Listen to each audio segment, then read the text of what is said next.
नमस्ते. Maugham health care Mahad सेंटरमध्ये आपलं स्वागत आहे. आज आपल्यासोबत बाबा आहेत. नमस्ते बाबा. नमस्ते मॅडम. बाबा आपलं नाव सांगा. गजानन केशव मोरे. ओके. तर बाबा इथे थेरपीला यायचं कसं काय तुम्हाला समजलं? माझ्या मिसेस कडून समजलं. ओके. माझ्या मिसेसची एक मैत्रीण आहे प्रीती ज्ञानेश्वर काकडे. ओके. हिने तिला सांगितलं का असं असं आहे माध्यमामध्ये हां. डेमो चाललेलं आहे. त्याच्यामुळे ती आली, त्याच्यानंतर मी आलो. ओके. थेरपीला यायच्या आधी बाबा तुम्हाला काय काय त्रास व्हायचा? माझा 2012ला ऍक्सिडेंट झाला होता आणि 22ला मला त्रास चालू झाला. ओके. माझा हिप बाउन हा 4थ्या स्टेजला आहे आणि हा 3ऱ्या स्टेजला आहे. ओके. तर आता थेरपीला येऊन तुमच्यामध्ये काय कशा सुधारणा झाल्या त्या सुद्धा मी आता व्यवस्थित चालतो, उठतो, म्हणजे बदल होत चालले, शरीरामध्ये बदल होते, उत्साह निर्माण झालेला आहे. ओके. आले का लक्षात?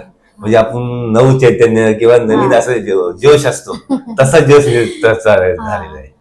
तर अजून काय काय सांगू शकता इथे? ह्याच्यामध्ये मॉम हेल्थ केअर मध्ये सगळ्यांनीच यायला पाहिजे. बरोबर. लहान थोरांनी यायला पाहिजे. ज्याला ज्याला आता कसं ऊन हा भेटत नाही, बरोबर. जो शरीराला तापमान पाहिजे तो भेटत नाही, कारण बिल्डिंग झालेल्या आहेत. बरोबर. हा पहिली आपल्या आई वडील लहान मुलांना उन्हामध्ये घ्यायला जायचे कवळ्या उन्हात.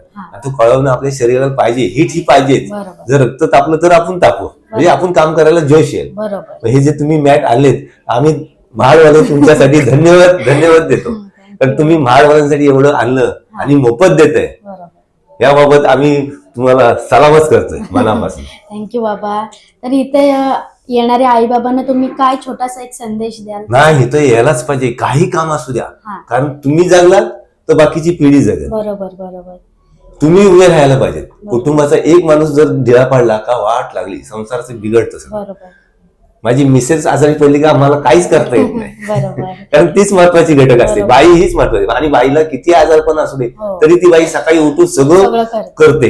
पुरुष माणूस नाही करू शकत. पुरुष माणूस आधीच काय कामाचं नाही, फक्त मी कामाला जातोय, मिजाज करणार, कॉलर टाईट करणार. बरोबर. पण ती बिचारी बाई सकाळी 6 वाजल्यापासून ते रात्री 10 वाजेपर्यंत काम करत असते.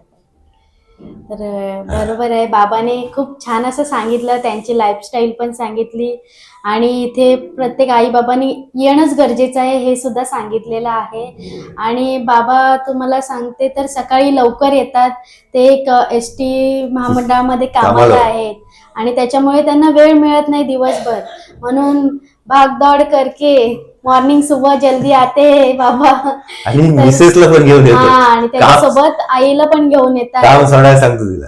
आणि एवढंच नाही तर बाबा त्यांच्या वर्क मध्ये असताना, महामंडळात ST महामंडळात असताना तिथे जेवढे असतील म्हणजे कर्मचारी, त्यांना पण चल रे बाबा 2 मिनिटं, आणि इथे येऊन घेऊन येतात थेरपीसाठी आणि ते सुद्धा लाभ घेतात. आणि त्याचे आशीर्वाद आपल्या सगळ्यांना सुद्धा आहेत, आपल्या मॉम हेल्थ केअरला सुद्धा आहेत. आणि बाबा तुम्ही अशी छोटीशी आम्हाला छान अशी मुलाखत दिली त्याबद्दल थँक्यू, धन्यवाद. बाबा आपली मॉम मॅट कशी आहे? लय भारी. कशी आहे? लय भारी. मॉम मॅट लय भारी. गुलगुल मशीन लय भारी. NSM मशीन लय भारी. आणि आपण सगळे कसे आहोत? लय भारी. थँक्यू सो मच बाबा. धन्यवाद. लय भारी. लय भारी.